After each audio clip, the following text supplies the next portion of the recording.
Hi, this is Mike. Welcome to Module 4. Today we're going to discuss customizing your course, availability, themes, banners, tools, and archiving. So let's go over to Blackboard. Now, so this is just a basic unformatted Blackboard site. So the first up, let's talk about availability. So availability means basically when you're ready to debut your Blackboard site to the students. You want to make it available. Now, depending on your campus, our campus now comes, Blackboard sites come directly available. The availability is just turned on, and I think that's because they got so frustrated with faculty thinking that the course was available and students not seeing it that they just put it in default available mode, where previously it was defaulted to be not available. So this course is available, but if I'm working on the course, generally I like to make it not available. So going into customization and properties, I could go down here and set the course availability to no. The course is not available. And so this is a very useful thing. So in here, in customization, under properties, you can find things like the course title. So if you wanted to change the course title here, you could do that. If you wanted more descriptive, because they usually just put in a very generic course title, so you could change your course title. You could add a description to your course. You could change the area. So here maybe I would take business and management, and maybe I would go down to general management, so I can change the subject area and discipline. Here it was defaulted at the course is available. I'm going to make the course not available because I don't want anyone to see it. And I can also change the language package if you wanted to move to a different language. And that's about it. So let me just submit that. So now my course is unavailable. And you can see up top it says course is unavailable to students under this word. That's basically what's nice about Blackboard. It tells you where you are. So I'm in the customization tool, and I'm going to close this up for a second, and you'll see that, let me just go home. Okay, so this is course is which is nice. It always tell me the course is unavailable to the students. And when I see it in the course list, it will have currently not available or not currently available. And that's a really useful feature. And I would recommend that if you're going to do until your Blackboard course is ready, don't let students see it. So complete the course. And for an online class, it's very important to complete the Blackboard before your online class starts. So go in and set everything up, load up all your documents, all your assignments, set all your due dates, do all that work up front. So when your Blackboard course becomes available, the students can quickly see everything that's expected of them. Don't try and set up your assignments as the weeks go by, or don't try and add different content to the grade book and things of that nature, because students will get confused. So you want to have the Blackboard completely set up before a student steps into your online class. It will make the organization and the understanding much, much more clearer with the student. Okay, so let's talk about themes and banners on the Blackboard. Okay, so we're going to go back into customization, and we're going to click on this quick setup guide. So here in the quick setup guide, if you wanted to change your settings at all, you could change here. Again, you can change your course title, add a description. You could change your course structure. They have an existing menu, although they have other preset types of structures for different types of learning styles, experiential learning, activity. So I'm just going to keep the existing course menu here. Now you could choose a theme. So themes have been set up in the latest edition of the electronic Blackboard to quickly customize and make your course feel a little bit more warm, a little bit more configured. So you could go in here and you can pick one of these templates. And they have all different templates to choose from. Let's see, here's kind of a school-ish one composition book. So I'm gonna check that and then apply changes, and this is going to set my overall theme for the course. And let me apply these changes, and now it takes a few seconds, and now you can see in the background they have sort of this composition book background, and they set up some different colors, stylings in here. to customize my course a little bit more, to give it a little bit students a little bit more feel of, I took some time and care to craft a course for them in the details of the course.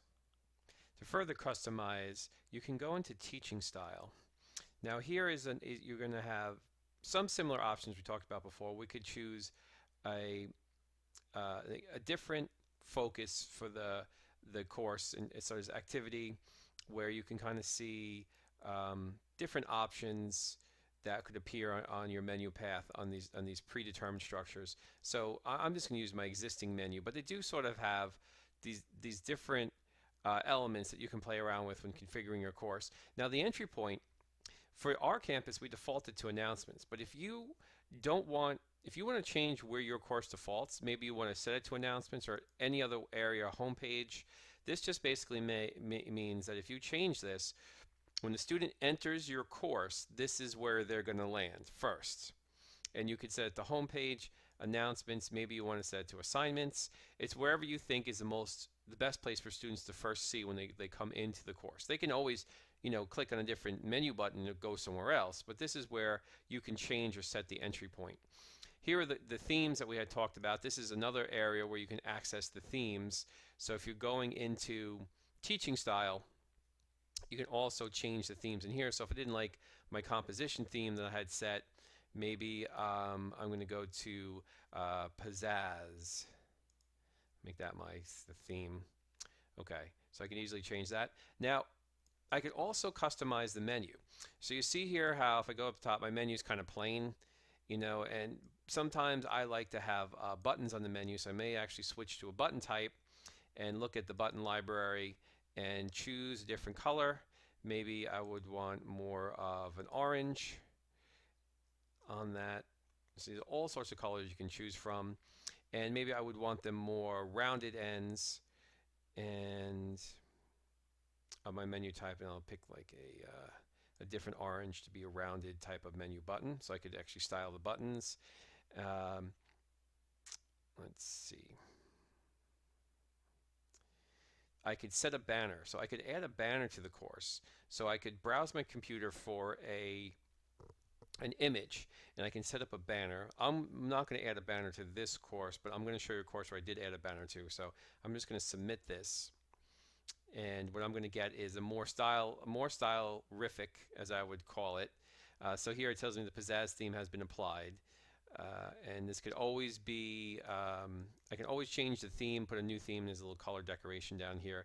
And I selected the orange buttons here, so now my buttons look a little bit more stylish. And it's pretty cool. It's a quick and easy way just to differentiate your course from all the other courses the students are taking. They may all look similar. This way, when they come to your course, especially with the online course, it's important to really identify yourself as something different than the other courses they're in. And it's quite nice to through the teaching styles to do that. Okay.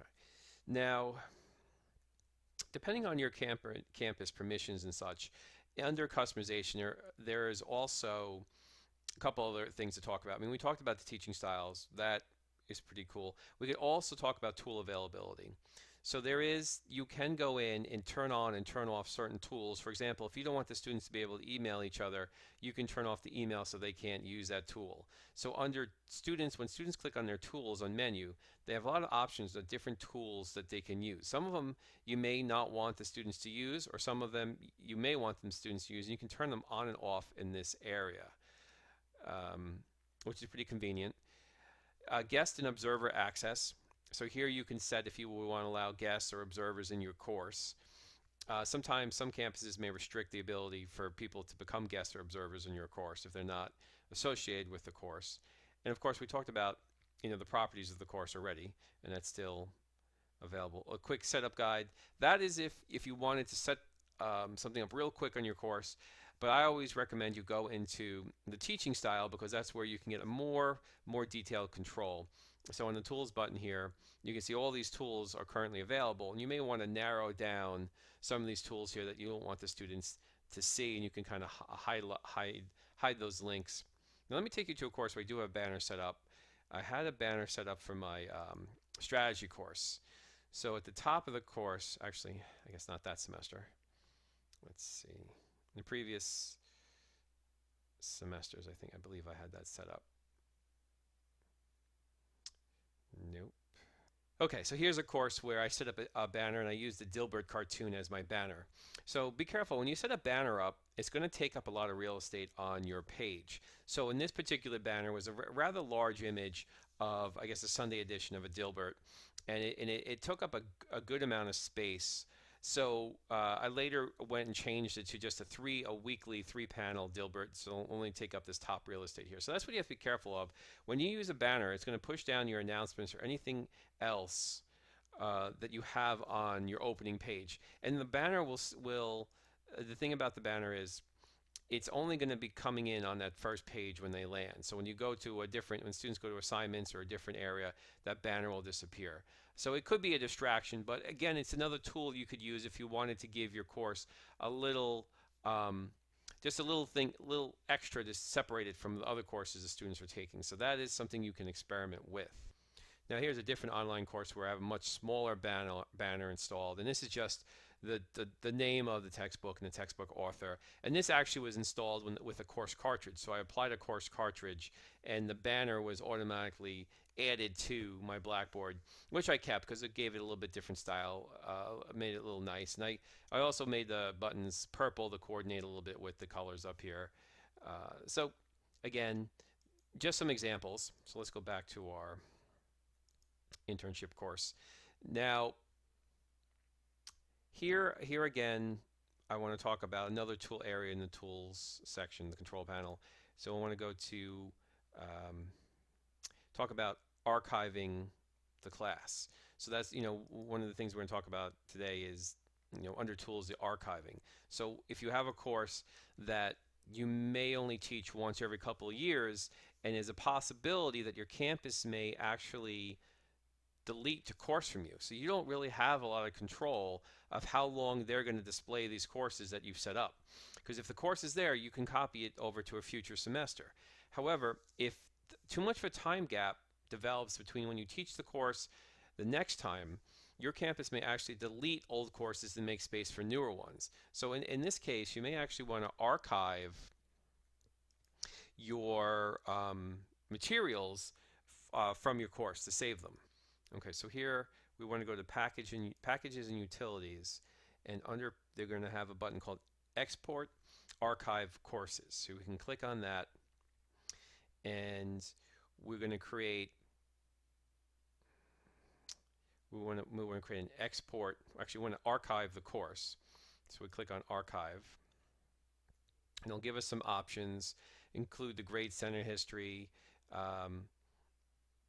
So we could say include, if we wanted to include the grade center history of all the student grades and things like that. And that's another thing. Once, I know on our campus, once the semester is over, the students are then, after a certain period of time, they're removed from the course. So you may not even be able to go back and view the certain elements of the grade book. So it's always good to kind of archive that as well.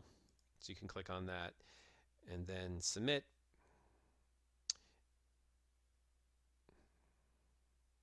Okay, so now the archive, so this action has been queued.